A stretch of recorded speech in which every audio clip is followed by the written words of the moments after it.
Bapa yang Maha Kasih yang kami kenal di dalam nama Tuhan Yesus Kristus, kami mengucap syukur kepadamu karena pemeliharaan-Mu dan kesempatan yang Kau berikan hari-hari ini dan terutama waktu ini Tuhan, kami bisa mengalokasikan waktu, tenaga kami untuk mau belajar firman-Mu. Bapa, biarlah Engkau yang menuntun kami, Engkau pasti akan menunjukkan buat kami apa yang harus kami renungkan, apa yang harus kami rubah Tuhan. Dalam setiap firman yang disampaikan dan setiap perkataan kebenaran yang berasal dari Engkau sendiri. Biarlah kami mohon Tuhan, Engkau yang mengurapi hamba-Mu yang bicara di momen ini, biarlah perkataan-Mu yang disampaikan, firman-Mu yang disampaikan, bukan perkataan manusia. Bapa, kami daftarkan Tuhan acara ini di dalam hadirat-Mu Tuhan, di dalam Engkau, supaya Engkau berkenan Tuhan. Biarlah ini menjadi persembahan kami, sebagai pujian kami, penyembahan kami kepadamu Bapa. Bahwa kami, anak-anak-Mu rindu untuk diubahkan oleh firman kebenaran-Mu. Bersyukur Tuhan, doa ini kami serahkan hanya di dalam nama Tuhan Yesus Kristus, Tuhan dan Juru Selamat kami yang percaya berkata, amin. Amin. Shalom Bapak Ibu. Shalom semuanya. Shalom. Shalom Pak Tadus, Yanti, Pak Daniel, Yuli dan Mira, Panes. Ya, ini yang lihat di papan saya nih. Asti, Rina. Ya, oke, Pak Hens dan Pak Lepri ya.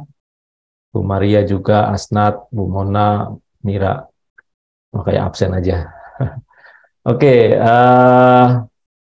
Bapak Ibu, Saudara semua ya, kita tidak rasa ya sudah hampir 1 minggu kita memulai ya pembelajaran pemuritan lewat Zoom ini, dan saya sungguh exciting dan senang masih ada teman-teman yang setia ya sampai hari ini untuk mau belajar sama-sama.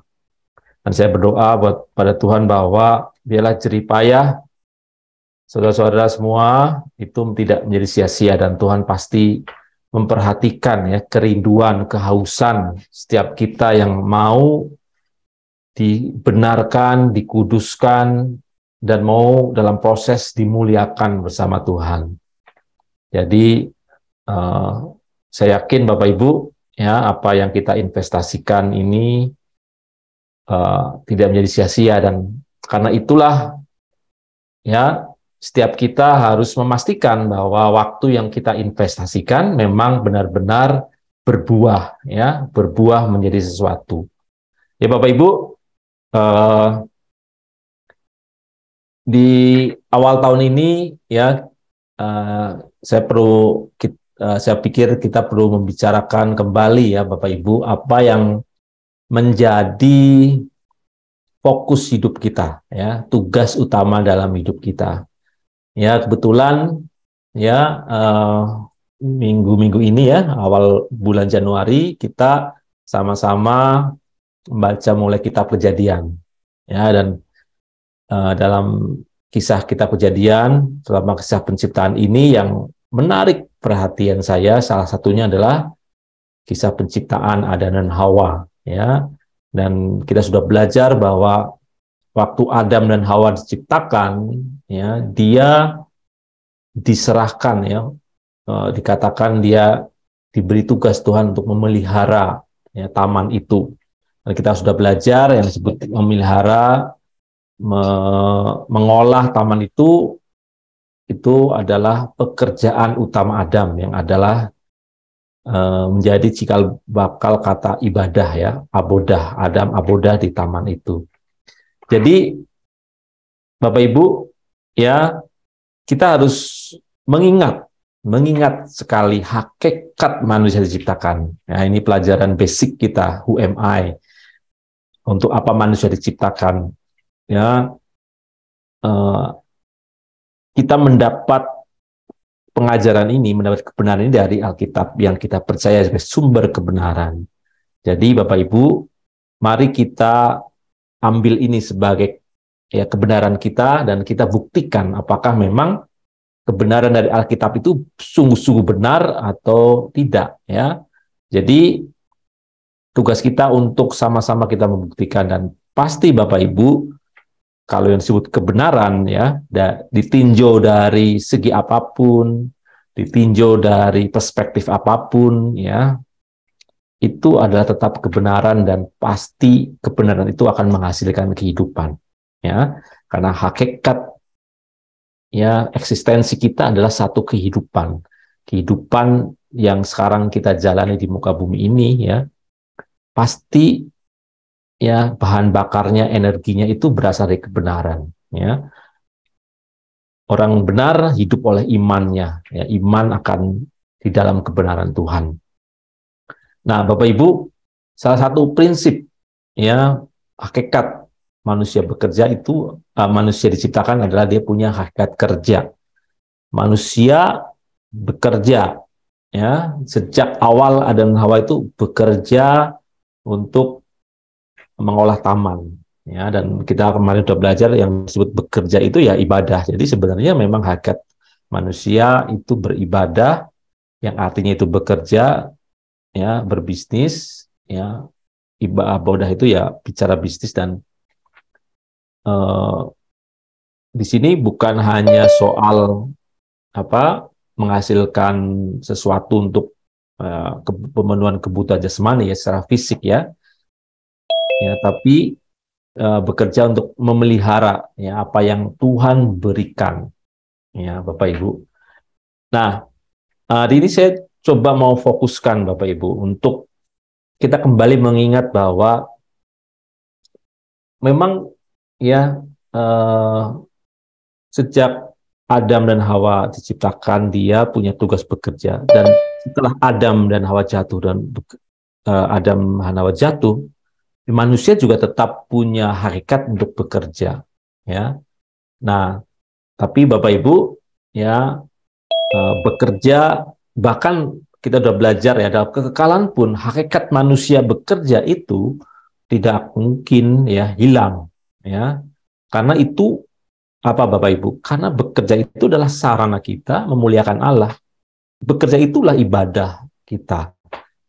Ya, karena apa? Apa yang kita lakukan, apapun yang kita lakukan, baik makan, minum, atau melakukan hal apapun ya, termasuk bekerja, everything yang kita lakukan harusnya itu menjadi ya bentuk penghormatan ya, atau penyembahan kita kepada Allah, bahwa kita melakukan segala sesuatu itu memang dikembalikan kepada Dia untuk Allah sendiri ya.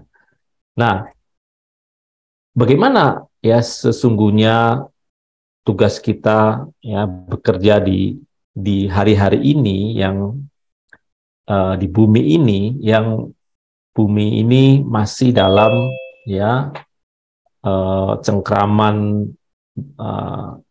maut ya, artinya bukan kediaman yang ideal, artinya kuasa kegelapan masih ada ya, walaupun kita sudah ditebus, kita sudah mendapatkan jalan, kita mendapatkan kesempatan ya, kita sudah dipindahkan dalam kerajaan anaknya, tapi kita masih hidup di lingkungan ya Bapak Ibu, di lingkungan dunia yang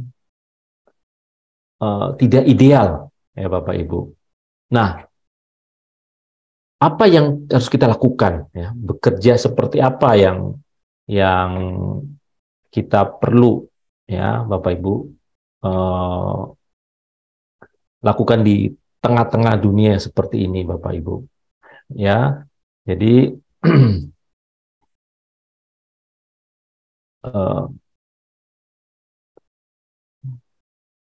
ya Bapak Ibu. Nah, jadi kita harus tidak boleh melupakan ya hakikat ini, bahwa setiap kita lahir ya, siapapun yang lahir ya Bapak Ibu, untuk menghirup nafas, dilahir di bumi ini ya, tidak lepas dari hakikat uh, kita untuk bekerja, ya, karena itu adalah bagian dari ibadah. Nah, kita sudah belajar ini bahwa Adam dan Hawa mengusahakan dan memelihara taman itu, artinya dia tuh sebenarnya abodah, ya, abad, ya, serve work labor, gitu ya. Nah, yang saya mau soroti Bapak Ibu, ya, bahwa sebenarnya, ya, kita bekerja itu ada cuma satu fokus yang kita lakukan, segala sesuatu yang kita lakukan itu kan artinya bekerja untuk kita mendapatkan kehidupan yang kekal, ya, yang kita sudah belajar Bapak Ibu hari-hari ini, ya, kebenaran dibukakan bahwa keselamatan yang sebagai anugerah, ya, bukan berarti keselamatan itu otomatis sudah kita dapat dan kita tidak melakukan apa lagi, ya, tidak doing something, ya, tapi ada proses, ya kan, ada proses keselamatan, mengerjakan keselamatan. Nah, itulah mengerjakan keselamatan, artinya kita bekerja dalam keselamatan yang sudah kita terima, kita turut bekerja untuk memperoleh keselamatan sejati, keselamatan yang sesungguhnya, yang menjadi milik yang pasti, ya. Nah, Bapak Ibu, ya, dengan bahasa lain sebenarnya fokus kita dalam bekerja adalah bekerja kita membangun diri kita, ya, membangun diri kita, mempersiapkan diri kita untuk bisa di posisi di kerajaan Allah. Membangun diri kita itu sebenarnya sama seperti membangun rumah Allah sendiri. Kalau kita mau sampai kepada rumah Allah, rumah Bapa, kita harus belajar membangun rumah Allah di dalam diri kita. Ya, Bapak Ibu harus pahami bahwa tubuh kita adalah bait Roh Kudus, ya, bait Allah sendiri, artinya rumah Allah sendiri. Jadi kewajiban pertama-tama dan yang utama, kita harus memperhatikan diri kita sebagai rumah Tuhan, sebagai bait Allah, ya, bait Roh Kudus. Jadi, ya Bapak Ibu, ya, saya mau membicarakan fokus ini, membangun rumah Tuhan sebagai pekerjaan utama kita, ya. Anugerah yang Tuhan berikan, keselamatan yang sudah Tuhan berikan, itu memberikan konsekuensi apa, Bapak Ibu? Bahwa kita punya tugas membangun rumah Tuhan, yaitu membangun diri kita sebagai tempat kediaman Roh Kudus. Jadi Bapak Ibu, ya, Roh Kudus memang diberikan buat kita, tapi bukan berarti Roh Kudus bisa selalu nyaman mendiami, ya, rumah kita, bekerja dengan bersama kita. Karena apa Bapak Ibu, ya? Allah adalah kudus, maka tempat kediamannya haruslah kudus. Kalau rumah kita, ya, sama seperti kalau ada orang yang datang bertamu ke rumah kita, ya Bapak Ibu, dan rumah itu berantakan, tidak bersih, kotor, pasti tamu atau saudara kita yang berkunjung menjadi tidak nyaman, ya. Apalagi kalau kita mengabaikan tamu atau saudara kita yang datang itu, ya tentu bisa menjadi tidak betah. Nah, ilustrasi ini menggambarkan kalau Roh Kudus tidak bekerja maksimal, ya, di dalam kita karena respon kita yang tidak memadai, kita tidak mungkin, ya Bapak Ibu, mencapai tujuan kekal kita, yaitu menjadi segambar dan serupa dengan Allah. Ya, kita sudah belajar kemarin bagaimana cara kerja Roh Kudus dalam hidup kita. Nah, saya mau membagikan dari perspektif yang lain, bahwa kita benar-benar punya tugas utama memperhatikan diri kita sebagai rumah Allah, sebagai baitnya, sebagai rumah Tuhan, ya, harus menjadikan rumah kita ini, ya, menjadi kediaman yang nyaman bagi Allah. Nah, sebenarnya membangun rumah Tuhan itu sama aja dengan bagaimana kita membangun iman keselamatan yang kekal, yang mana kita sudah pelajari ya, bahwa iman keselamatan itu harus dikerjakan, ya, tidak otomatis kita mendapat, ya. Karunia iman, ya, iman yang kita otomatis dapat, ya, anugerah keselamatan yang diresponi dengan karunia iman itu mungkin, ya, buat kita kelihatan nyata bahwa itu benar-benar satu pihak pekerjaan Allah yang kita terima, gitu ya, seperti kita lahir di dalam keluarga Kristen yang baik sehingga kita mendengar Injil sejak dini, ya, itu suatu privilege, ya, yang kita tidak usaha kita mendapatkan, ya. Sehingga kita memperoleh iman keyakinan, kita bisa meyakini Tuhan Yesus sebagai Tuhan dan Juru Selamat kita. Tapi menuju iman keselamatan, Bapak Ibu, kita sudah belajar bahwa itu harus diperjuangkan. Nah, saya mengilustrasikannya, ya, itu sama seperti kita harus membangun diri kita sebagai rumah Tuhan, sebagai rumah bagi kepenuhan Allah yang Roh Kudus kerjakan, sehingga kita memperoleh kepenuhan Allah di dalam Kristus Yesus, ya. Jadi Roh Kudus, Bapak Ibu, diberikan kepada kita bukan untuk dibiarkan Roh Kudus bekerja sendiri, ya, tanpa kita melibatkan diri, ya. Kita tidak mungkin diubah oleh Tuhan oleh kuasa Roh Kudus kalau kita sendiri tidak turut bekerja sama, ya. Ibarat rumah, kita yang punya rumah itu, untuk bisa menata rumah itu, ya, kita ibaratnya kita mendatangkan arsitek, ya, yang paling jago, arsitek agung, ya, yang bekerja di rumah kita, apa yang harus diatur, apa yang harus dibereskan.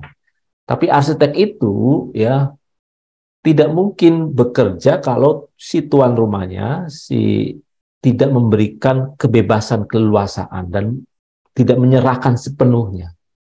Nah, kita mau belajar bagaimana, ya, agar diri kita itu menjadi bait Roh Kudus yang Tuhan nyaman di situ. Kita harus bekerja sama dengan Roh Kudus, belajar bekerja sama bagaimana menata rumah ini. Bapak Ibu, ya, tidak mudah membangun rumah diri kita. Karena apa? Ibarat rumah, Bapak Ibu, itu juga diri kita itu penuh banyak ruangan-ruangan, ya, ruangan-ruangan hati, ya. Kalau kita ibaratkan secara rohani, rumah itu, ya, banyak ruangan-ruangan, ya. Jadi ini bukan bicara secara fisik, ya, rumah secara fisik, ya.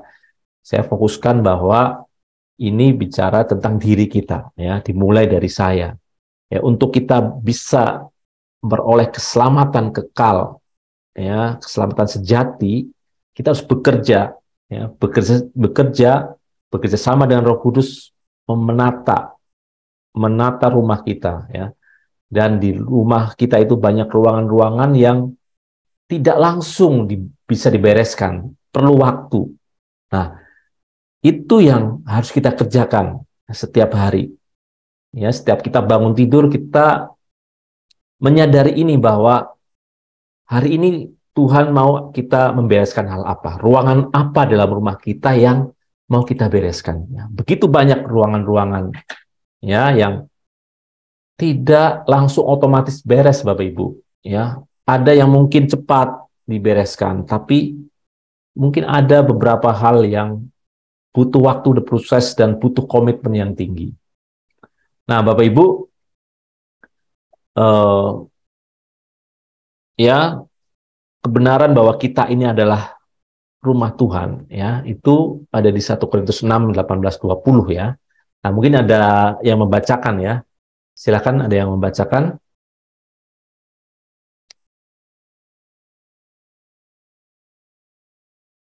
Ada yang bisa bantu bacakan dulu? 1 Korintus 6 ayat 18 sampai 20. Jauhkanlah dirimu dari percabulan setiap dosa yang lain yang dilakukan manusia terjadi di luar dirinya. Tetapi orang yang melakukan percabulan dosa terhadap dirinya sendiri, atau tidak tahukah kamu bahwa tubuhmu adalah bait Roh Kudus yang diam di dalam kamu, Roh Kudus yang kamu peroleh dari Allah, dan bahwa kamu bukan milik kamu sendiri, sebab kamu telah dibeli dan harganya telah lunas dibayar. Karena itu, muliakanlah Allah dengan tubuhmu. Amin. Amin. Makasih ya. Yang ayat 20 jelas ya. Kamu telah dibeli dan harganya telah lunas dibayar. Karena itu muliakanlah Allah dengan tubuhmu. Ya. Jadi harusnya sebagai orang Kristen nih Bapak Ibu menyadari bahwa keselamatan itu anugerah, itu sama dengan harus menyadari bahwa tubuh kita ini, hidup kita ini bukan milik kita sendiri. Karena apa? Sudah dibeli dan harganya lunas dibayar. Artinya kita menyadari bahwa kalau Tuhan Yesus tidak membeli dengan kematiannya di kayu salib, kita sudah pasti akan mengalami kebinasaan.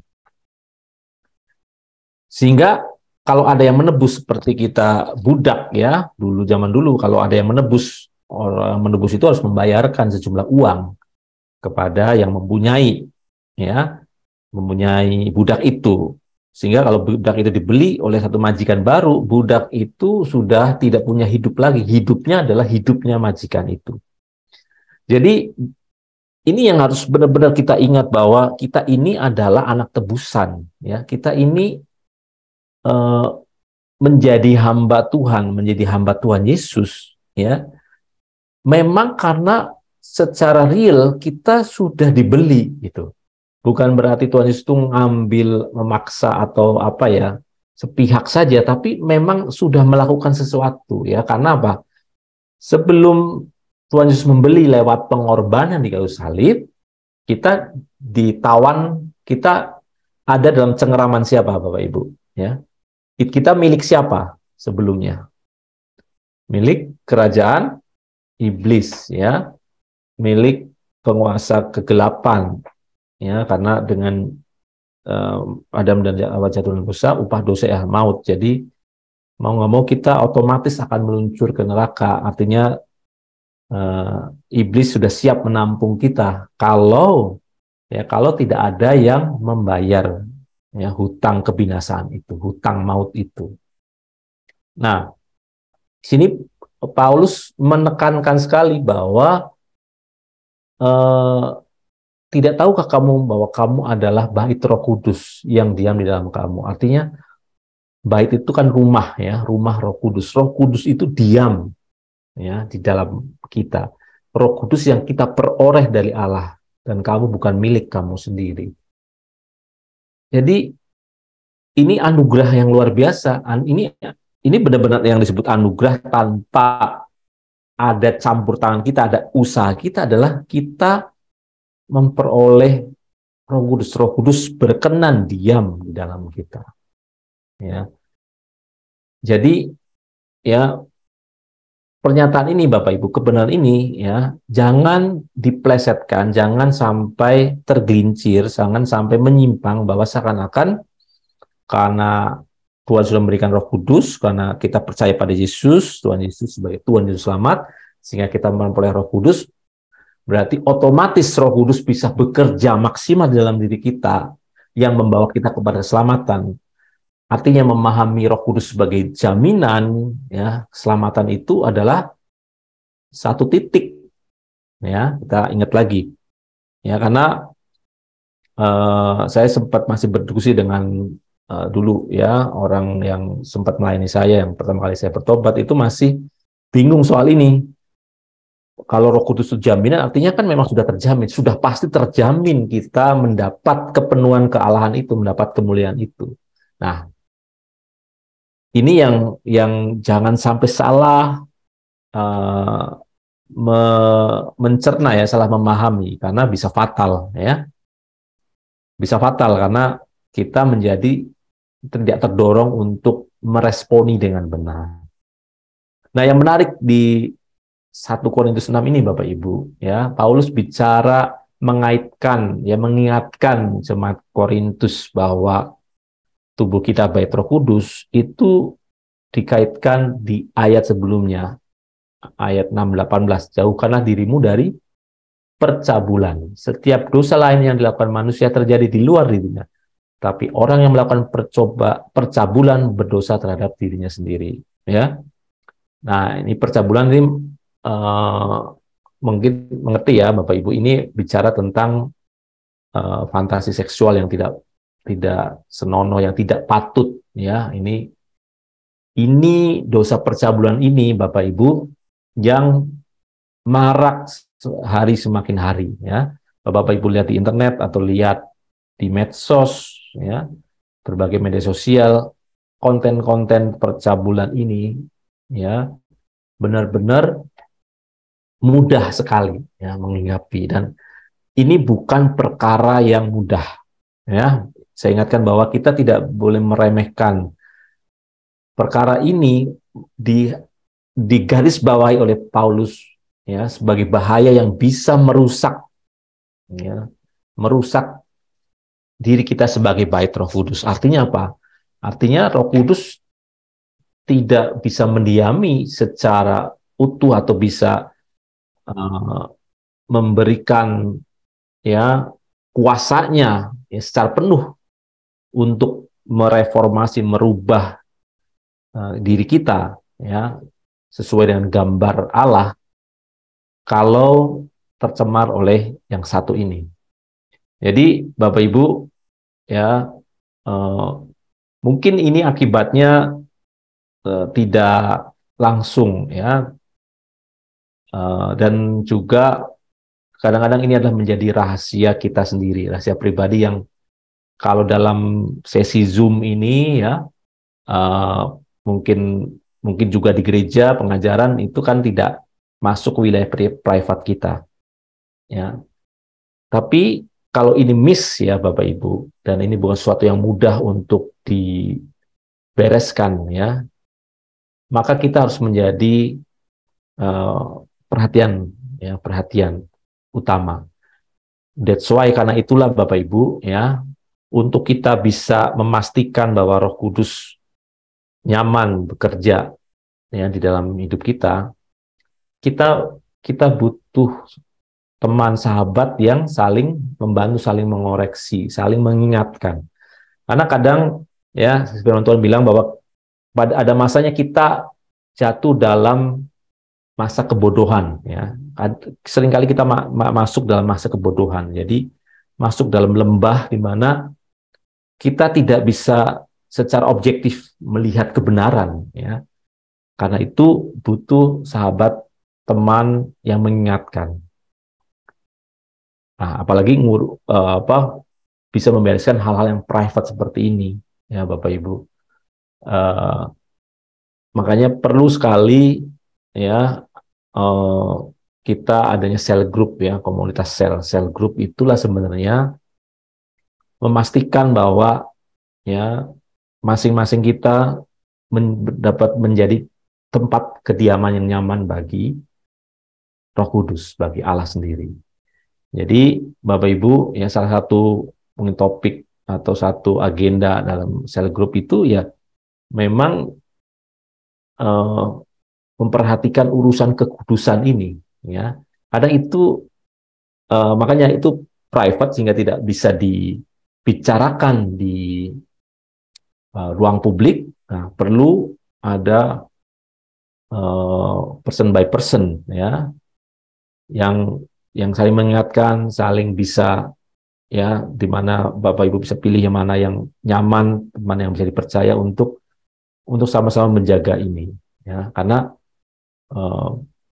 Rasul Paulus benar-benar meng-highlight, ya, menggarisbawahi bahwa yang benar-benar bisa merusak, ya, kekudusan, kenyamanan Roh Kudus bekerja itu ada dosa percabulan yang sekarang bermanifestasi dalam berbagai, ya, banyak hal, gitu, ya. Dan ini mungkin juga bukan percabulan dari sisi seksual saja, tapi hal-hal yang bisa mendistrak, yang menarik kita ya untuk menjauhi Allah, tertarik pada hal-hal duniawi, ya lebih dari kebenaran firman itu harus benar-benar kita perhatikan, Bapak Ibu. Ya, jadi mumpung mulai awal tahun, tahun baru ini, kita mulai membangun basic, ya, dasar kita bertumbuh. Jadi kita mau back to basic, ya, karena saya memperhatikan dalam 1 tahun belakang ini, ya, banyak mungkin sahabat teman kita yang tadinya bergabung tidak bergabung lagi, dan banyak hal yang terjadi, gitu ya. Nah, kita mau tahun ini belajar lebih baik lagi, sehingga lebih banyak ya jiwa-jiwa, banyak orang-orang yang mau bertumbuh dewasa dan tidak terhilang. Ya, kita mau masing-masing kita yang sekarang ini sadar, yang masih bertahan, ya, makin memperhatikan hati kita, memperhatikan tubuh kita, hati kita, ya, menjadi tempat yang kudus buat Allah. Ya, itu tugas individu kita, pribadi kita. Karena itulah yang akan menjaga kita on the track, ya, dalam perjalanan iman kita ini. Jadi Bapak Ibu, di Efesus 1 ya 13-14 ya, ini Roh Kudus itu adalah jaminan untuk memperoleh keselamatan sejati. Yang tadi saya sampaikan bahwa bukan berarti Roh Kudus yang sudah diberikan itu, ya, itu otomatis membawa kita pada keselamatan sejati, membawa kita kepada kemuliaan bersama Allah, ya. Kita bisa baca di sini ya, Efesus 1 13-14. Di dalam Dia kamu juga, karena kamu telah mendengar firman kebenaran. Apa firman kebenaran? Yaitu Injil keselamatanmu. Di dalam Dia kamu juga, ketika kamu percaya, dimeteraikan dengan Roh Kudus yang dijanjikannya itu. Nah, perhatikan ayat 14.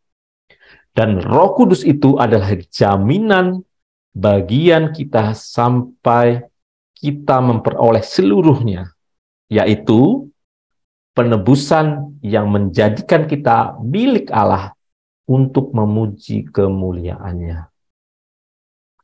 Jadi, ya, ini sudah bahas ya tahun lalu, tapi Bapak Ibu, ya, bukan berarti kalau ini sudah pernah dibahas terus kita tidak mengingat lagi. Bapak Ibu akan ketemu bahwa kita mungkin akan seperti mengulang-ulang materi ya. Memang karena fokusnya cuma satu ya, keselamatan kekal kita, keselamatan jiwa kita, dan itu tidak bisa lepas dari pekerjaan Roh Kudus. Jadi mulai tahun ini apa yang Bapak Ibu kemarin sudah dapat, segala hal tentang bagaimana kita ditenggelamkan dalam Roh Kudus, mengalami baptisan Roh Kudus, artinya ditenggelamkan seluruhnya setiap hari dalam kuasa Roh Kudus, ya, berjalan bersama Roh Kudus, mulai kita praktekkan ya tahun ini ya lewat komunitas sel, lewat sel group.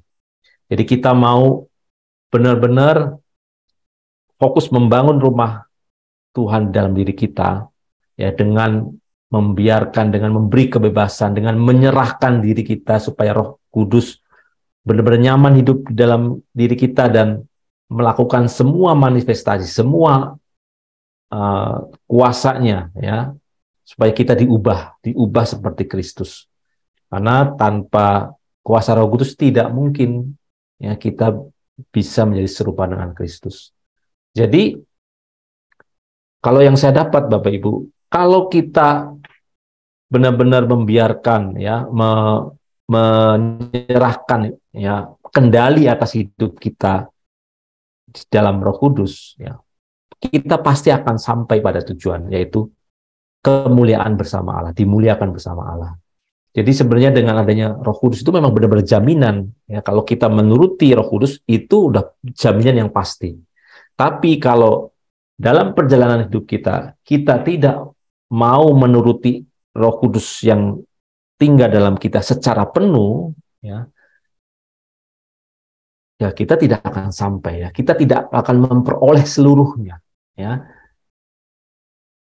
Memperoleh keselamatan sejati, memperoleh seluruhnya itu harus kita upayakan, kita harus responi. Jadi Bapak Ibu, tugas utama kita ya supaya menjaga supaya Roh Kudus itu bisa nyaman tinggal di dalam kita, menjadikan diri kita rumah yang nyaman bagi Roh Kudus, sehingga Roh Kudus bisa bermanifestasi secara penuh, ya. Dan yang saya perhatikan ya Bapak Ibu, yang saya alami yang di 1 Korintus 6 tadi, semakin kita bisa mengkuduskan diri kita, bebas dari dosa percabulan itu, kita ya, atau mungkin saya sendiri itu makin mudah mendapat pesan Tuhan, ya, mendapat hikmat Tuhan. Tapi kalau saya mulai melenceng, mulai hanyut, ya, dengan nuansa, ya, duniawi, nuansa materialistik, ya, hal-hal yang distrak di medsos, ya, tontonan-tontonan yang tidak sehat gitu ya. Nah, kelihatan sekali bahwa sulit mendengar suara Tuhan, ya. Tapi kalau dipaksakan, seakan-akan kita mendengar suara Tuhan, tapi sebenarnya itu bukan. Ya, karena kalau suara Tuhan itu pasti punya dampak yang positif, ya, buat keselamatan kita, buat kekekalan kita. Ya, punya dampak yang membuat kita punya damai sejahtera yang sejati. Jadi Bapak Ibu, di tahun baru ini, ya, di awal tahun, ya, kita mau back to basic, ya, membangun diri kita, menata ulang, ya, dengan pondasi yang benar, ya Bapak Ibu. Karena kalau kita tidak mulai dari sekarang menata diri dengan tepat, dengan benar, ya, sesuai skenario-nya Roh Kudus, sulit kita mencapai tujuan iman kita. Itu menjadi serupa dan segambar dengan Allah. Nah, jadi itu yang mau coba saya ingatkan Bapak Ibu, bahwa tugas utama kita bekerja membangun rumah Tuhan, ya, membangun diri kita menjadi tempat kediaman yang nyaman. Karena apa Bapak Ibu? Karena hasil pekerjaan kita itu, ya, apa yang kita kerjakan, bagaimana bentuk rumah kita, ya, yang hasil kita perjuangkan, hasil pembangunan kita itu akan menentukan nasib kekal kita di kerajaan Allah. Jadi itu yang harus selalu kita ingat, dan itu juga yang selalu saya usahakan untuk selalu saya ingat, bahwa kehidupan yang sekarang ini kita jalani benar-benar persiapan kehidupan yang sesungguhnya, ya. Ini ya sebenarnya bumi yang hunian tidak ideal, ya, karena ada dosa yang sudah merusak, ya. Ternyata Tuhan turut bekerja, ya, menjadikan ini sebagai latihan iman kita, latihan kita untuk mempersiapkan diri, ya, mempersiapkan diri sehingga kita layak untuk masuk ke kerajaannya, ya. Ini harus kita ingat bahwa kerajaan Allah, Bapak Ibu, ya, bukan soal darah dan daging, ya, tapi di situ ada kebenaran, ada sukacita, benar-benar bahwa itu menggambarkan sifat-sifat Allah sendiri, kekal, ada damai sejahtera, ya, kudus. Ini proyeksi kita. Tapi orang-orang yang bisa masuk ke sini, Bapak Ibu, ya, itu memang yang punya kualifikasi, ya. Kalau di sini ibaratnya kerajaan Allah itu rumah-rumah gitu, ya. Rumah-rumah yang diterima di sini itu memang rumah-rumah yang seirama, yang punya kualitas yang sesuai dengan apa yang sudah Tuhan rancang. Kenapa, Bapak Ibu?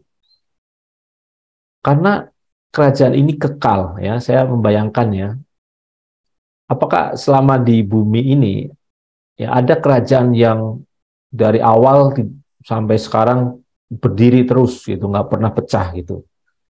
Itu hitungannya nggak sampai ribuan tahun, ya. ada yang mungkin sampai ribuan tahun, tapi pasti tidak ada yang bertahan lama. Ya, itu kerajaan yang dibangun manusia. Nah, Allah merancang satu kerajaan yang kekal, artinya Allah pasti harus memastikan bahwa kerajaan yang dibangunnya, yang akan dihuni oleh manusia ciptaannya, itu tidak hancur, tidak berantakan, sehingga tidak boleh ada dosa lagi ya masuk dalam kerajaannya. Jadi bagaimana? Jadi pasti orang-orang yang dimasukkan ya, yang diizinkan Tuhan ya, orang-orang yang tidak mungkin memberontak, tidak mungkin bisa hamartia lagi ya, meleset sehingga menolak ya kehadiran Tuhan, menolak sifat-sifat, menolak karakter Allah ya, yang tidak mungkin orang-orang di sini punya pola pikir, punya karakter yang bertentangan dengan sifat-sifat Allah sendiri. Nah, ini yang Bapak Ibu yang saya selalu camkan dalam hati, ingat bahwa ya kita itu seringkali dulu ya, saya sendiri salah memandang keselamatan. Jadi seakan-akan keselamatan yang di dalam Tuhan Yesus itu udah otomatis kita bisa masuk ke situ.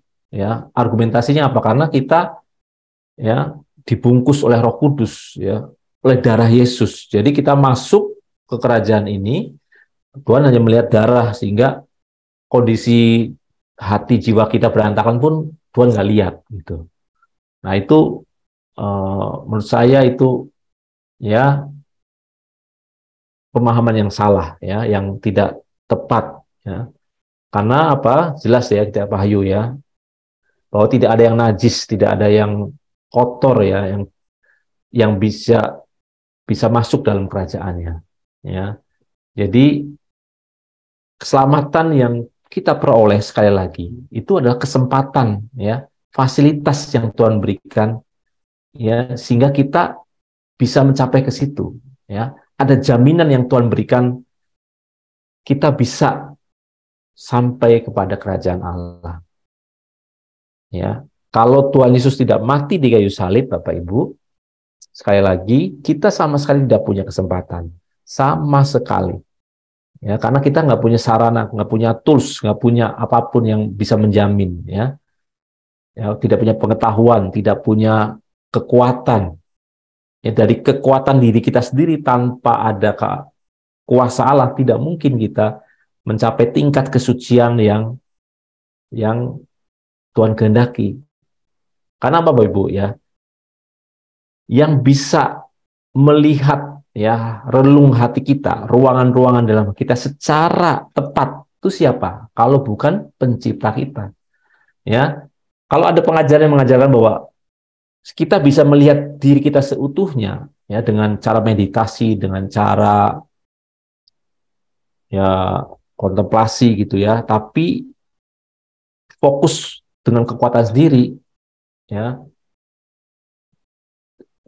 Orang-orang ini yang mengajarkan ini bilang kita bisa mengetahui secara utuh, tapi buat saya itu sulit saya terima secara akal ya. Karena apa? Tidak mungkin kita sebagai ciptaan ya mengetahui persis rancangan ciptaan, kecuali sang pencipta yang bisa merancang. Ibarat kita rumah ya Bapak Ibu, tubuh kita adalah rumah yang tahu persis ya bagaimana bentuk rumah, berapa ruangannya, untuk tujuan apa ya, tahu persis detail ya, tentu si desainernya, si arsiteknya ya, bukan rumah itu sendiri ya yang tahu gitu.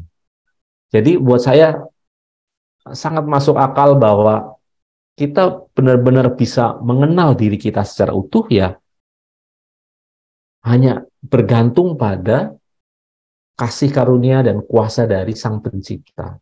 Dan itu sudah diberikan. Nah, ini yang harus dicamkan bahwa Tuhan ya tidak meninggalkan kita tanpa apa-apa, tanpa tools yang kita bisa pakai.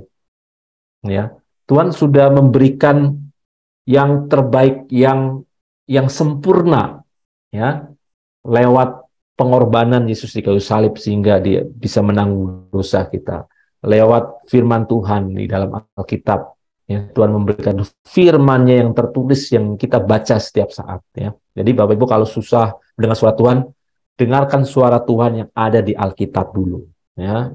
Jangan paksakan diri mendengar suara Tuhan. Bapak Ibu tidak mungkin bisa mendengar suara Tuhan kalau belum bisa memahami firman yang ada di Alkitab. Ya. Dengarkan firman yang tertulis dulu.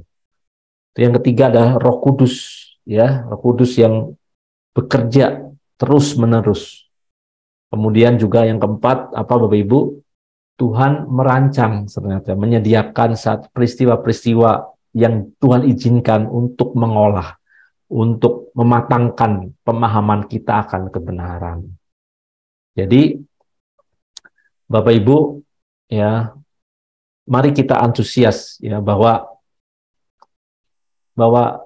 hidup yang kita jalani ini, ya, ini ternyata punya proyeksi. Artinya gini, kita sudah menerima pengetahuan, menerima informasi, menerima pemahaman bahwa ada sesuatu yang kita tuju ya di sana. Ya.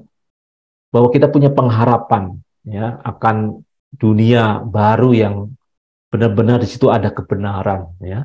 Tidak ada dosa lagi. Sehingga apa Bapak Ibu? Ya tugas kita adalah bekerja. Hari ini bekerja membangun diri kita, membangun rumah Tuhan di dalam diri kita ini. Ya, membangun rumah Tuhan alias membangun diri kita supaya kita menjadi ya pribadi yang Roh Kudus nyaman ya tinggal dalam rumah kita ini. Dengan cara apa? Dengan cara kita mau ya merubah karakter kita ya, karena membangun rumah Tuhan berarti juga kita merubah karakter ya, karakter-karakter yang Tuhan tidak nyaman, tidak Tuhan senangi. Kita mau untuk dirubah ya, dan itu pasti butuh kerjasama kita sendiri, ada respon dari hidup kita sendiri. Nah, Bapak Ibu, perumpamaan tentang membangun rumah Tuhan ini ya, ini juga diajarkan oleh Tuhan Yesus ya, bahwa kalau kita mau mencapai kerajaan Allah itu ya, itu ibarat membangun rumah ya. Kalau kita mau sampai di rumah Bapa ya, masuk dalam kerajaannya, itu ibarat membangun rumah. Nah, masalahnya adalah ada rumah yang dibangun di atas ya batu, yang di atas batu karang ya, artinya di dalam pondasi yang tidak tergoyahkan, tapi ada rumah yang di atas pasir. Nah, itu Tuhan Yesus sudah memberikan perumpamaan kan, bahwa untuk kita stabil ya, kita on the track, ya, kita harus membangun ya, rumah itu di atas dasar yang tepat ya. Nah, di Matius berapa ini ya? Nah, ini Matius 7. Nah, kita coba baca ya, dua macam dasar. Ini kita harus memperhatikan selama ini hidup kita mendirikan rumah itu di atas apa ya. Silakan ada yang bisa bantu baca di Matius 7 ini.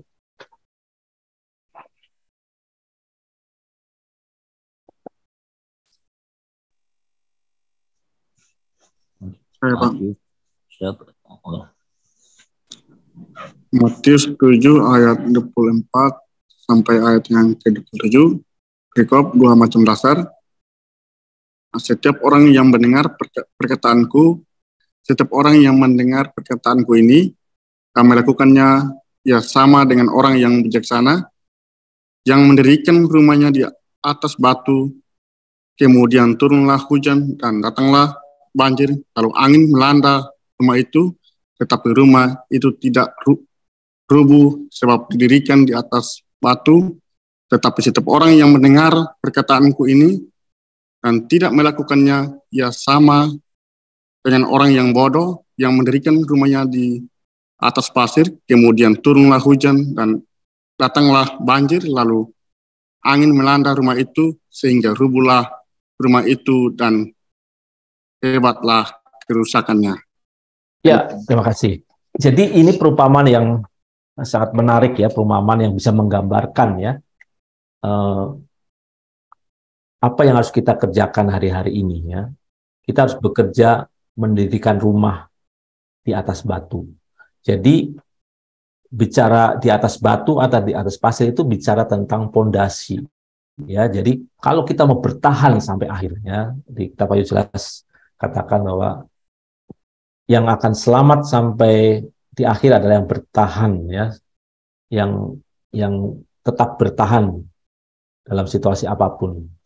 Nah, untuk bisa bertahan ya, kita harus pastikan rumah yang dibangun itu di atas batu. Ya, artinya batu ini menggambarkan pondasi yang tidak goyah, tidak mudah goyah. Walaupun turun hujan, banjir, ya atau badai apapun ya yang menghajar rumah itu akan tetap kokoh karena punya bangunan yang kokoh, punya pondasi yang kokoh. Tapi kalau di atas pasir itu menggambarkan bahwa kita tidak punya pondasi yang kuat. Ya. Jadi kita harus seperti perumpamaan ini yang dikatakan oleh Tuhan Yesus, kita harus menjadi orang yang bijak. Ya. Orang yang bijak itu membangun rumah Tuhan itu, membangun diri kita itu harus di atas batu yang kokoh, ya, bukan di atas pasir. Nah, apa korelasi konkret ya dalam hidup kita? Kalau saya mengartikan Bapak Ibu, membangun di atas batu pondasi itu adalah kita membangun hidup kita itu di atas batu kebenaran. Ya, jadi batu ini adalah menggambarkan kebenaran dari firman Allah. Ya, yang membuat kita bisa bertahan itu apa Bapak Ibu? Itu adalah kebenaran yang kita serap ya dan merubah pola pikir kita ya, merubah belief system kita ya, sistem kepercayaan kita. Di ranah psikologi itu juga jelas Bapak Ibu, bagaimana dan kemana perilaku orang itu sangat ditentukan oleh belief system, sistem kepercayaan atau pola pikir ya. Dan pola pikir itu Bapak Ibu ya, itu sangat dipengaruhi oleh apa? Kebenaran-kebenaran yang dia konsumsi. Ya. Kalau yang dia konsumsi itu kebenaran yang berasal dari Allah, ya, firman kebenaran, maka dia menjadi batu yang kokoh, ya, dan bisa menjadi rumah Tuhan yang dipenuhi ya, kepenuhan Allah. Tapi kalau hidup dia ya dibangun dari ketidakbenaran atau dusta, dianggap kebenaran tapi bukan berasal dari Allah, ya, itu filsafat yang kosong, ya, kepalsuan, itu juga akan membangun rumah kita, ya, diri kita itu, tapi bukan dipenuhi oleh kepenuhan Allah, tapi dipenuhi oleh kepenuhan kuasa yang lain, ya. Jadi Bapak Ibu, saya ingin menyoroti sekali ya Bapak Ibu bahwa hidup kita bagaimana ya, mulai dari diri kita, hubungan kita dengan orang lain itu memang sangat dipengaruhi oleh kebenaran yang kita dengar ya. Apa yang dikonsumsi yang masuk dalam pikiran kita dan itu menjadi kebenaran. Artinya kita mempercayai, kita menjadikan itu adalah bagian dari kita, itu yang sangat menentukan. Karena itulah Bapak Ibu, ya, kita sudah melihat sendiri kan di kondisi politik, di kondisi zaman sekarang, ya, ketidakbenaran artinya seperti hoax gitu ya, itu kan kepalsuan, ketidakbenaran itu punya dampak yang besar sekali ya, tapi destruktif ya, dan itu bisa mengarahkan orang ke satu sifat tertentu yang sulit untuk berubah. Jadi ya, jadi sangat harus kita perhatikan ya, apa yang kita dengar, apa yang kita konsumsi ya, yang konsumsi lewat mata atau telinga itu benar-benar bisa mempengaruhi perilaku kita, bisa menentukan nasib kekal kita, apakah kita menjadi ya pribadi yang bisa dipenuhi oleh Roh Kudus ya, dipenuhi oleh kuasanya atau dipenuhi oleh kuasa yang lain. Ya, ini sangat menentukan. Jadi termasuk ya Bapak Ibu yang seringkali kita lupa, ya, seringkali kita lupa bahwa perkataan kita itu, ya, kalau itu diterima orang itu menjadi kebenaran, itu juga punya pengaruh. That's why ya Bapak Ibu, anak-anak kita yang di rumah, kalau kita sudah berkeluarga ya, pertumbuhannya sangat ditentukan oleh apa yang kita ucapkan ya. Kalau yang kita ucapkan itu bukan kebenaran ya, itu mungkin kepalsuan atau kebohongan ya, dan itu diterima oleh anak-anak kita, ya itu akan merusak, dampaknya merusak. Termasuk juga dalam komunitas. Nah, ini yang mungkin harus saya highlight ya, Bapak Ibu. Sama seperti apa dosa bangsa Israel. Apa yang menurut saya paling utama yang menyebabkan bangsa Israel itu tidak sampai masuk Kanaan ya, adalah dosa bersungut-sungut, dosa yang saling gosip ya, saling membicarakan hal-hal yang tidak benar. Jadi itu yang sangat merusak dalam komunitas, Bapak Ibu.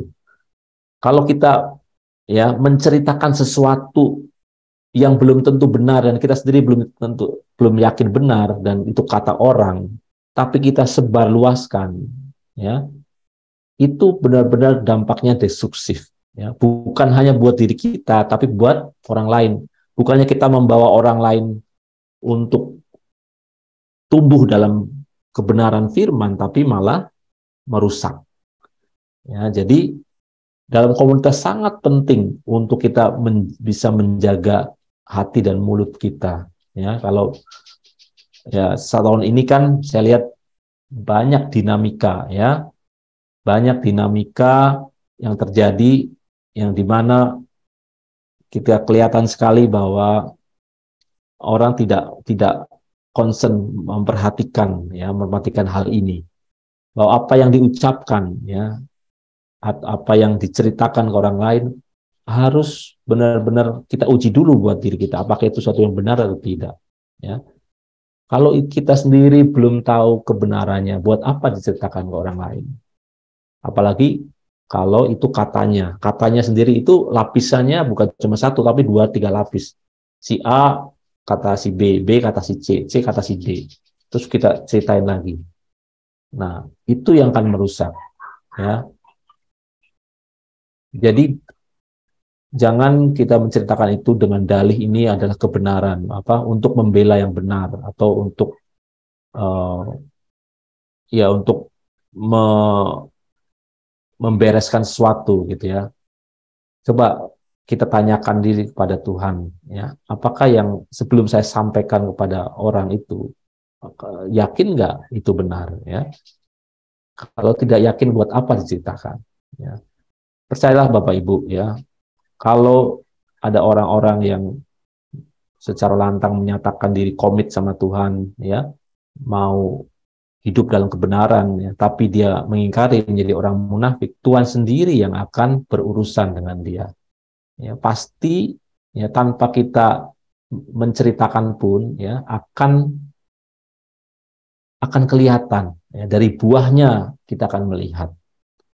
Jadi Bapak Ibu ya, kenapa saya bicara itu? Karena mau nggak mau ya, di Zoom ini adalah satu komunitas ya, supaya komunitas ini bertumbuh secara sehat ya, kita harus mulai memperhatikan hal-hal yang berbahaya ya, noda-noda yang bisa menghamiri, yang bisa menghambat ya, pertumbuhan komunitas ini menjadi komunitas yang Tuhan harapkan. Jadi Bapak Ibu, kita harus membayangkan bahwa ya, sebelum kita masuk ke kerajaan Allah ya, suatu saat nanti ya, kita akan sampai ke situ kan ya, baik kita mengalami langsung maupun tidak langsung. Artinya kita tidak mengalami langsung karena kita sudah dipanggil Tuhan, tapi mungkin kalau kita masih hidup dan Tuhan datang kedua kali, kita bisa mengalami langsung tentang kekekalan itu. Nah, untuk bisa mengalami kerajaan Allah, Ya, seperti doa Bapa kami, datanglah kerajaan-Mu, jadilah kehendak-Mu. Ya, di bumi seperti di surga. Kita harus belajar menghadirkan kerajaan Allah itu selama kita di bumi. Tujuannya apa? Supaya kita punya habit yang sama. Ya, kita punya habit yang sama. Kita sudah mempersiapkan diri, ya, punya kelengkapan diri, punya sifat diri yang sinkron, yang sefrekuensi dengan kerajaannya, ya, kerajaan Allahnya, kerajaan Allah yang nanti pasti akan, ya, digenapi secara penuh. Nah, mulai dari sekarang, ya, kita bekerja membangun diri kita sebagai bait Roh Kudus, ya, sebagai rumah Tuhan, untuk sama-sama membangun komunitas kerajaan Allah, ya, atau kita sebut, ya, heavenly society, ya, masyarakat kerajaan Allah, ya. Karena apa? Itu yang akan bisa memastikan kita untuk bisa masuk ke kerajaan Allah. Kenapa? Kita punya habit yang sudah terbentuk, ya. Jadi mengalami kerajaan Allah itu tidak nunggu harus Tuhan Yesus datang kedua kali, ya. Tapi dari sekarang inilah kesempatan kita untuk belajar, ya Bapak Ibu. Ibarat kita nanti, ya, untuk ujian akhir, ya, ujian akhir yang menentukan nasib kita. Dari sekarang kita harus belajar, ya, supaya pas nanti ujiannya kita bisa, ya. Jadi Bapak Ibu,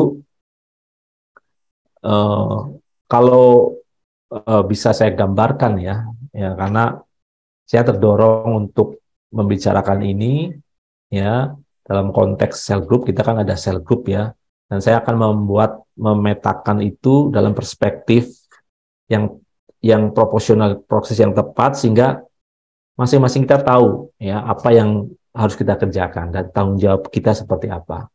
Jadi Bapak Ibu, ya, untuk kita sama-sama bisa masuk dalam kerajaan Allah, ya, yang harus kita persiapkan apa? Diri kita sendiri, ya, diri kita sendiri. Nah, diri kita sendiri ini, Bapak Ibu, itu tugas utama kita, ya, membangun diri kita, rumah Tuhan dalam diri kita itu. Ya, kalau saya gambarkan seperti ini. Jadi dimulai dari saya, ya, kita fokus membangun manusia batin kita. Kita fokus berjalan dalam iman yang semakin disempurnakan, iman keselamatan. Kita dari diri kita sendiri membangun hubungan dengan Roh Kudus supaya kita dipenuhi, ya, penuhi terus.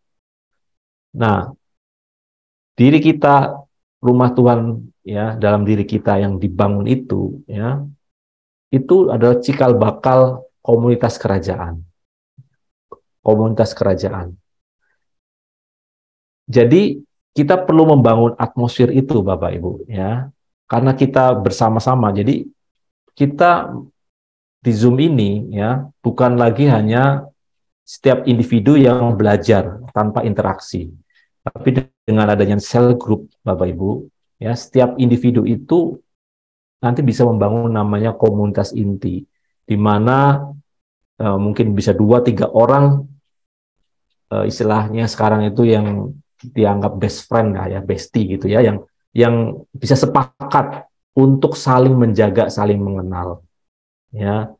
Nah, di komunitas inti ini itu menurut saya tempat yang tepat sampai bisa menjangkau hal-hal yang private, ya, yang sebelumnya tidak mungkin dijangkau oleh area publik, ya, ranah publik seperti ini. Jadi Bapak Ibu, ya, kita mulai masuk ke sel group itu, ya, karena itu akan bisa mempercepat, ya. Kalau kita hanya individu saja, ya, itu kita hanya nerima, ya, nerima. Tidak ada yang membantu mengkonfirmasi. Memang ada orang-orang yang bisa, ya, yang cukup dewasa yang bisa dan bisa membangun sendiri komunitas intinya, ya, terutama dalam keluarga, ya. Kalau saya di rumah, saya membangun komunitas itu dengan istri, ya, sepakat berdua. Itu harus jadi komunitas kita yang core-nya, yang intinya, yang kita bisa saling mendukung, saling belajar satu sama lain. Tapi kalau belum punya, karena di satu lain hal dalam keluarga, ya kita bisa coba dengan komunitas yang ada, yang sehati sepikir ya. Karena kalau ya pemahaman kebenarannya berbeda akan sulit, ya. Nah, dari komunitas inti ini yang 2-3 orang ini, ya, itu kalau itu sehat, maka kita bisa membangun komunitas yang lebih besar yang juga sehat, ya. Karena apa, Bapak Ibu? Kita masing-masing itu kan berbeda kemampuan, ya. Ada yang bisa punya kemampuan internalisasi secara baik gitu, tapi ada yang perlu dibantu. Jadi tugas kita tadi apa? Satu, pertama bekerja, ya, dengan diri kita, membangun diri kita, ya, untuk kita makin dipenuhi oleh Roh Kudus, makin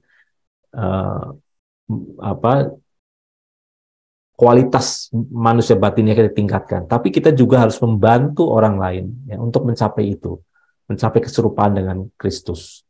Ya, yang pertama kita harus bekerja membangun rumah Tuhan dalam diri kita, semakin serupa dengan Kristus. Kita juga harus membantu manusia lain untuk serupa dengan Kristus. Dengan sama-sama, ya, dibangun di atas pemahaman yang benar bahwa pada akhirnya kita, ya, harus mempertanggungjawabkan semua yang kita lakukan itu di hadapan Tuhan, ya.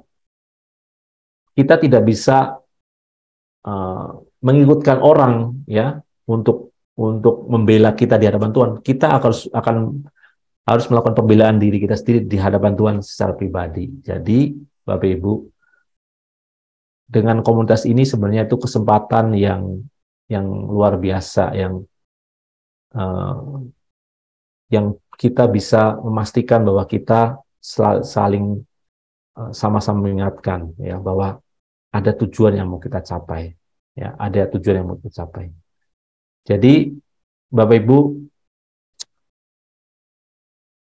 yakinlah bahwa Tuhan sekarang ini, ya, dengan penebusan kematian Tuhan Yesus sudah benar-benar menyiapkan segala sesuatu yang dibutuhkan untuk hidup yang kekal. Diri kita sendiri, ya, Tuhan sudah mendesain, merancang, ya, kehidupan yang penuh damai sejahtera dalam hidup kita. Karena apa? Ya, seperti yang sudah kemarin seminggu ini kita bicarakan soal damai sejahtera. Karena apa? Karena dimulai dari penebusan Kristus. Jadi, Bapak Ibu, percayalah bahwa Tuhan sudah merancang rancangan damai sejahtera. Kalau namanya rancangan, ya, itu baru rancangan, harus kita implementasikan, harus kita wujudkan. Tapi desainnya, ibarat rumah itu, blueprint-nya itu sudah ada, rancangannya sudah ada. Nah, tinggal kita sama-sama, ya, mewujudkan itu, ya, dengan apa? Dengan bekerjasama dengan Roh Kudus dan bekerjasama dengan teman-teman seperjalanan iman kita. Nah, seharusnya Bapak Ibu nanti di cell group itu menjadi tempat kita internalisasi dan benar-benar bisa melihat, mempraktekkan, ya, apa yang kita terima, pengajaran yang kita terima, efeknya atau kristalisasinya dalam kehidupan sehari-hari itu seperti apa, ya. Karena Bapak Ibu, kalau kita hanya mendengar, ya, tanpa merenungkan, tanpa mengendapkan, ya, tidak menjadi bagian dari hidup kita, ya, pasti akan hilang, akan lupa, ya. Jadi firman yang didengar belum menjadi kebenaran kalau itu belum menjadi daging, ya, menjadi pola pikir kita, menjadi karakter kita. Jadi Bapak Ibu, mari kita sama-sama tahun ini kita mau bertumbuh lebih lagi, ya, bertumbuh lebih kuat lagi, ya, habis-habisan lagi, dan selalu mengingat ada tugas utama kita membangun rumah Tuhan di dalam hidup kita, membangun bait Roh Kudus, supaya Roh Kudus nyaman tinggal dan kita dilayakkan masuk dalam kerajaannya. Mari kita tutup, ya, renungan ini. Bapak yang makasih, ucap syukur Tuhan atas apa yang Engkau berikan. Biarlah firman yang kami dengar ini sungguh-sungguh meresap dan menggugah kami untuk mau hidup dalam kebenaran, punya fokus Tuhan, punya tanggung jawab, punya perhatian, bahwa memang kami hidup hanya untuk Engkau Tuhan, bahwa kami memang hidup sekarang ini untuk kehidupan kekal nanti. Syukur Tuhan, Doni kami serahkan hanya di dalam nama Tuhan Yesus Kristus, Tuhan dan Selamat kami yang percaya berkata, amin.